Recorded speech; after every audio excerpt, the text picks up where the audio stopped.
Halo semuanya, apa kabar? Kembali lagi di 5 pertanyaan dari orang kafir. Nah, di episode kali ini juga saya tidak henti-hentinya ingin mengucapkan bahwa adanya acara 5 pertanyaan dari orang kafir ini terselenggara karena kerjasama dari Comika Media dan juga cariustaz.id.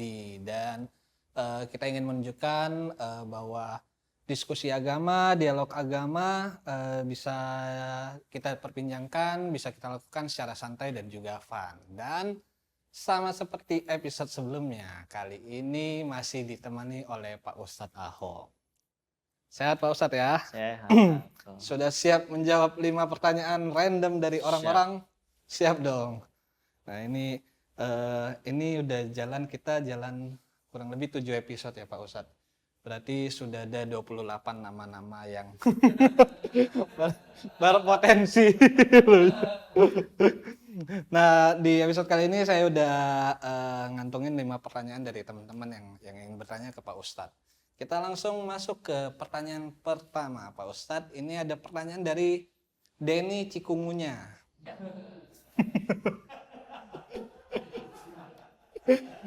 Ya, banyak nyamuk rumah. Dia nanya, kenapa saat sholat saf cewek dan cowok dipisah? Kenapa depan belakang? Kenapa nggak samping-sampingan? Iya, itu simbol aja sebenarnya depan belakang karena umumnya gitu minimal lah dalam keluarga gitu kan. Yang jadi imam itu kan laki-laki. Benar. Ya biasanya kalau makmum kan di belakang gitu kan. Ya. Kalau imam di depan. Nah, itu simbol aja. Tapi bukan berarti harus kayak gitu banget gitu. Nggak baku banget sih. Yang samping-sampingnya juga boleh. Samping-sampingan juga boleh. Tapi biasanya dikasih tirai. Dikasih tirai. Gitu, dikasih tirai. Tujuan dikasih tirai? Ya kasihan yang jomblo. Oh, ngintip gitu kan. Wah. Takutnya ada host, Anda pilih kantung kanan atau tirai. Di balik tirai ada orang sholat. Kan gitu sih. Jadi dipisah pokoknya. Aja, biar konsentrasi gitu. Biar konsentrasi aja gitu. Berarti itu alasan yang sama kenapa antara cowok dan cewek nggak digabung sholatnya. Biar lebih konsentrasi biar aja. konsentrasi. Makanya dipisah. Ya. Itu tertulis dalam Al-Quran atau dari zaman Rasulullah? Di hadis. Ya, di hadis Rasulullah itu ada seperti itu. Jadi kalau jamaahnya misalnya cuma laki-laki gitu kan, cuma 2 orang. Ya. Biasanya tuh nggak ini banget, nggak renggang banget. Dia rada mepet dikit. Mepet dikit. Datang orang nanti mundur sedikit gitu. Jadi kayak formasi main bola aja, main bola gitu. Kalau lagi misalnya ada yang datang nih, dicolek, dia mundur ke belakang gitu. Iya. Oke. Berarti emang kalau secara sholat emang harus dipisah antara laki-laki. Ya, dianjurkannya gitu. Oke, Pak Ustadz, baik. Kita lanjut ke pertanyaan kedua. Ini pertanyaan dari Kotaro Minami.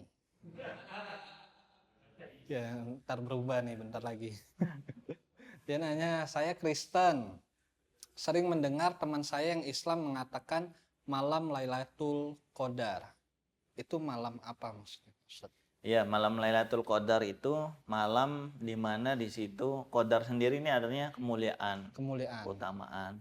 Karena di situ ada hal yang bersejarah dalam Islam, yaitu di mana buku panduan umat Islam yaitu Al-Quran diturunkan pada malam tersebut. Gitu. Itu malam buku Al-Quran turun? Iya, Lailatul Qadar itu malam di mana Al-Quran diturunkan gitu menurut sebagian pendapat ulama. Nah, makanya di situ juga malam Lailatul Qadar kenapa dia punya keutamaan, karena kalau kita ibadah di malam itu gitu, ibadah di malam itu kita nanti dapatkan khairum min alfi syahrin, lebih baik dari 1000 bulan. Satu malam itu lebih baik dari 1000 bulan. Gitu. Cuma itu nggak dikasih tahu kapan harinya, kapan malam keberapa. Terus di selama Ramadan ini kan ada 30 hari gitu ya. Nah, biasanya ulama itu memberi rambu-rambu malam Lailatul Qadar itu di antara atau 10 malam terakhir gitu. 10 malam terakhir Ramadan. Tapi ada yang bilang ya dari awal lah gitu. Itu yang menetapkan siapa? Ya, Ada yang menetapkan apanya? bahwa hari ini malam Lailatul Qadar. Ya kita nggak tahu. Karena itu 1 malam 1000 bulan, kalau dikasih tahu kan enak. Ntar gue sholatnya di malam itu aja dapat 1 malam 1000 bulan. Yang lainnya kagak usah. Gitu. Iya. Oh berarti nggak boleh juga kayak gitu. Misalnya Ya nggak dikasih tahu kapan malam tahu. Lailatul Qadar tuh kapan, tanggal berapa, nggak dikasih tahu. Karena nggak dikasih tahu kita perlu lomba-lomba gitu, berlomba-lomba supaya dapetin itu. Jadi jangan sampai bolong gitu ibadah di malam bulan Ramadannya. Berarti emang nggak ada pengumuman resminya misal dari Nggak ada di pemerintah masjid, gitu. ini malam Lailatul Qadar gitu kan. Nggak ada. Tapi ada ulama yang ngasih ciri-ciri, misalnya biasanya kalau malamnya Lailatul Qadar itu paginya tuh udaranya seger gitu, nggak hujan gitu-gitulah. Itu kan cuma ciri-ciri doang, nggak pasti gitu. Karena kayaknya nggak berlaku buat warga Puncak. Iya. Karena kan segar tiap pagi mereka Makanya. gitu. Jadi emang nggak dikasih tahu dengan tujuan ya udah kita sholat aja setiap hari gitu ya kan. Ibadah aja. Benar. Oke Pak Ustadz, kita ke pertanyaan ketiga Pak Ustadz. Ini ada pertanyaan dari Johan Jontor. Nah, habis ditonjok ini Mike Tyson ya. Dia nanya, teman saya Islam pernah numpang sholat di rumah saya. Saat dia nanya kiblat, saya nggak tahu karena saya Kristen. Kenapa orang Islam kalau sholat menghadap kiblat? Ya pertama kan sekarang mah udah canggih. Kan nggak mungkin nggak tahu kan ada ini kan. Aplikasi digital, gitu. penunjuk arah digital gitu. Okay. Yang nggak ada alasan, wah gue nggak tahu kiblatnya terus nggak sholat gitu kan. Nggak bisa kayak gitu. Terus kemudian kedua itu adalah simbol aja, simbol bahwasanya kan biasanya kalau orang Kristen di Roma gitu kan ada simbol-simbol peradabannya. Nah Islam ini peradabannya ya di sana di Mekah, di mana Rasulullah dilahirkan.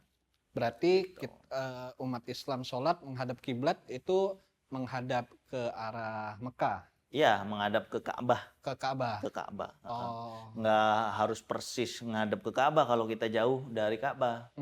Jadi jangan sampai misalnya kita udah bangun masjid, ya kan, udah bangun musola, terus gara-gara nggak sesuai sama Google Map, gitu kan, masjidnya dihancurin, digeser. Kenapa masjidnya dihancurin? Iya, karena digeser gitu, biar persis ada itu kasusnya. Oh gitu. Iya. Jadi orang nganggapnya menghadap Ka'bah tuh harus persis kayak seukuran Google Map itu, lurusan Google Map. Padahal kan kadang kita diarahin Google Map juga kan ini suka salah-salah kan. Diarahin kita maunya ke mall, nggak taunya diarahin ke Empang. Agak meleset jauh sih kalau itu. Nah, jadi ya nggak harus tepat. Jadi kalau kata guru saya, almarhum Profesor Ali Mustafa Yakub, setiap arah barat bagi kita orang Indonesia itu adalah kiblat. Mau barat daya, mau barat mana. Jadi nggak usah, wah ini arah baratnya mana? Ya udah ke sana. Berapa derajat ya miringnya? Nggak usah kayak gitu juga.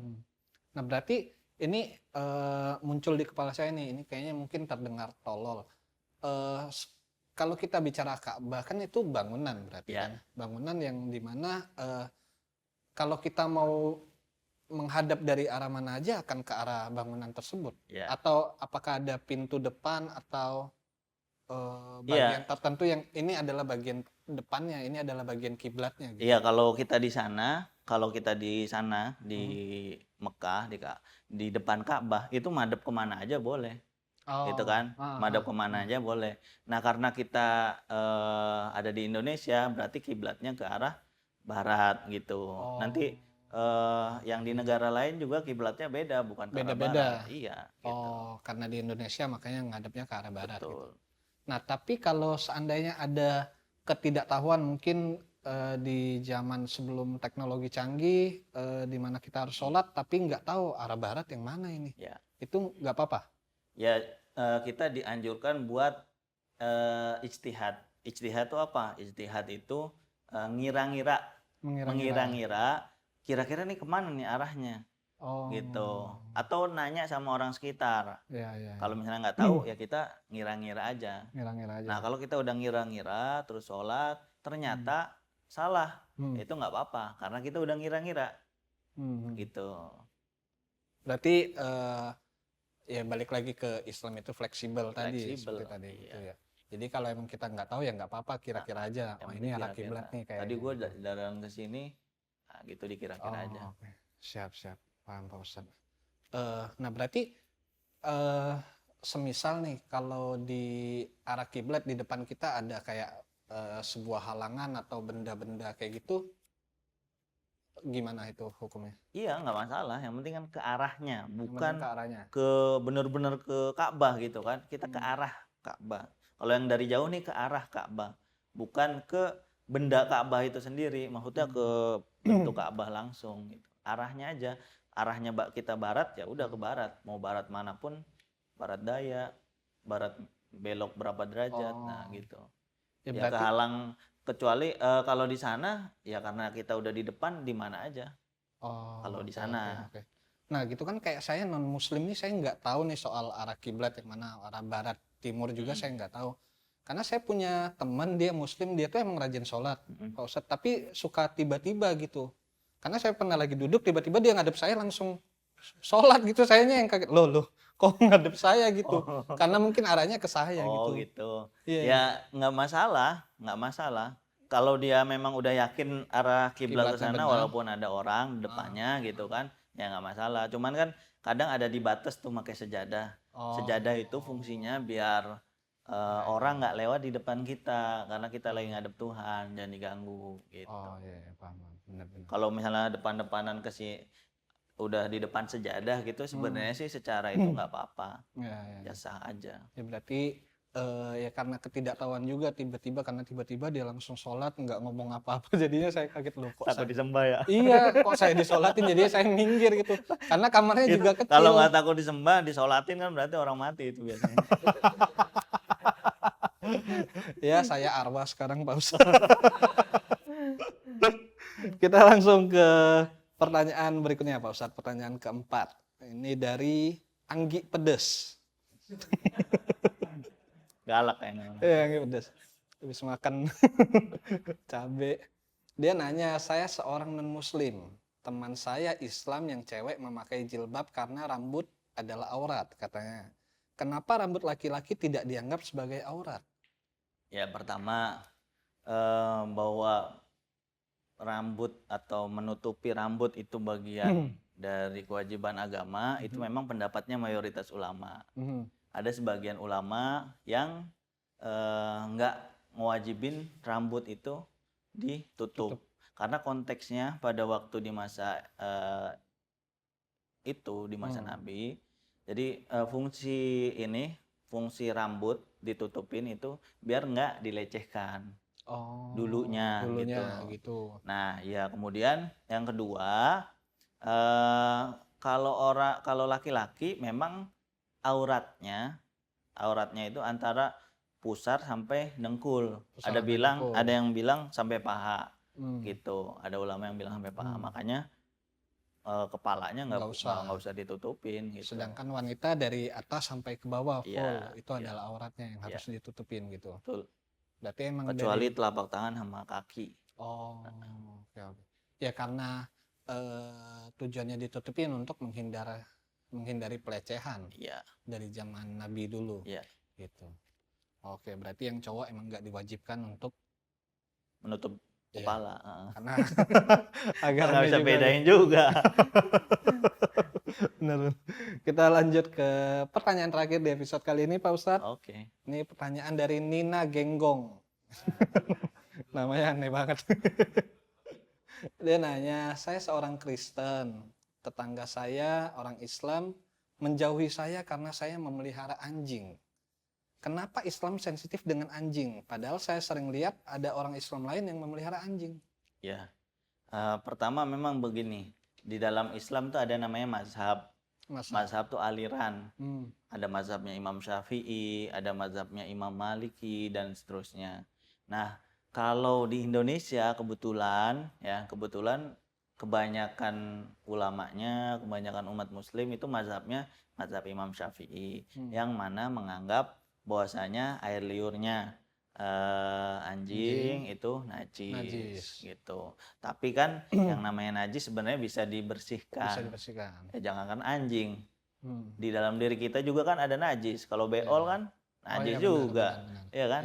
Nah, itu. Jadi memang najis tapi kita nggak boleh nyakitin.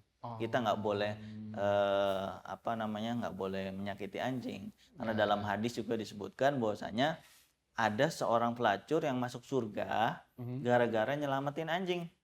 Anjing kehausan, terus pakai sepatunya dikasih minum, terus si cewek ini nggak lama meninggal. Masuk surga gara-gara nolongin anjing. Karena Nabi Muhammad sendiri kan berpesan, sayangilah orang yang ada di muka bumi, maka nanti yang ada di langit akan menyayangimu semuanya. Gitu. Itu pertama. Kemudian kalau menurut mazhab lain, mazhab Maliki, Abu Hanifah dan lain sebagainya, itu memang anjing nggak najis. Makanya kayak di negara-negara Afrika seperti misalnya Mesir, Sudan gitu ya, atau di Maroko, di Tunisia, itu orang Islam melihara anjing tuh biasa-biasa aja. Gitu.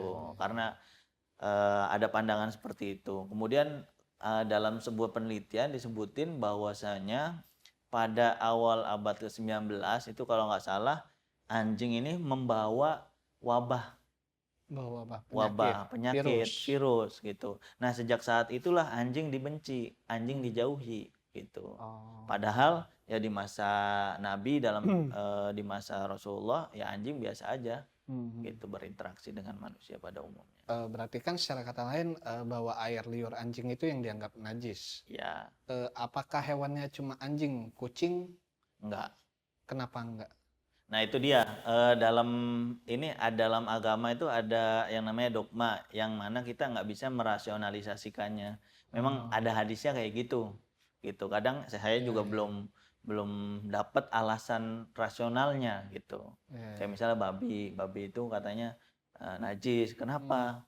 Ya kalau misalnya itu cacing pita katanya ada kayak gitu. Padahal kan orang-orang Israel gitu sehat-sehat aja makan babi gitu. Benar-benar. Nah, apakah karena menjaga populasi babi itu sendiri? Nah, nggak secara rasionalnya ini belum ada yang meyakinkan gitu. Tapi karena di Al-Qur'annya seperti itu, kita disuruh beriman, itulah ujiannya orang beriman gitu.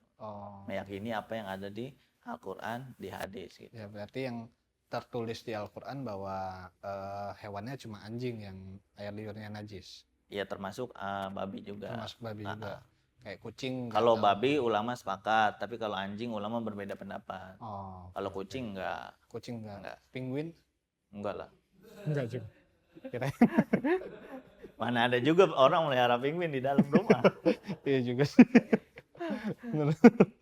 Berarti umat muslim nggak dilarang untuk melihara anjing. Ya gini sih prinsipnya, pertama kalau kita umat Islam terus mau melihara anjing, pertama ya tentunya nggak ganggu tetangga. Kadang ada orang melihara anjing banyak tapi rumahnya kecil gitu, ganggu gonggongannya nih, ganggu tetangga gitu.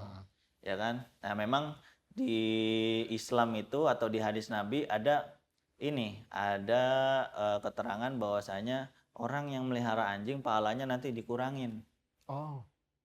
Gitu. Ada keterangannya, tapi menurut sebagian ulama dikurangin kalau memang anjingnya ini mengganggu tadi. Kalau misalnya kalau dia melihara anjing di shelter khusus gitu kan, yang jauh dari pemukiman, nah itu nggak masalah. Nggak masalah. Itu kan pernah viral juga kan di berita, ada perempuan bercadar dia memelihara anjing. Iya benar-benar. Itu nggak masalah. Ya nggak masalah berarti. Ya, karena bagian dari menyayangi makhluk Allah. Benar sekali. Oke Pak Ustadz, hari ini sudah terjawab 5 pertanyaan dari teman-teman. Terima kasih atas waktunya. Tidak henti-hentinya acara 5 pertanyaan dari orang kafir ini terselenggara karena kerjasama dari Comika Media dan juga cariustaz.id. Dan kita ingin menunjukkan bahwa diskusi soal agama, dialog antar agama bisa diperbincangkan secara santai dan juga fun. Jadi terima kasih sekali lagi Pak Ustadz Ahong atas Sama-sama. waktunya. Kita jumpa lagi di episode berikutnya di 5 pertanyaan dari orang kafir. Sampai jumpa. A'udzu billahi minasyaitonir rajim. Bismillahirrahmanirrahim. Inna anzalnahu fi lailatul qadar. Wa ma adraka ma lailatul qadar. Lailatul qadri khairum min alfi syahr. Tanazzalul malaikatu warruhu fiha biidni rabbihim min kulli amr. Salamun hiya hatta matla'il fajr. Sadaqallahul azim.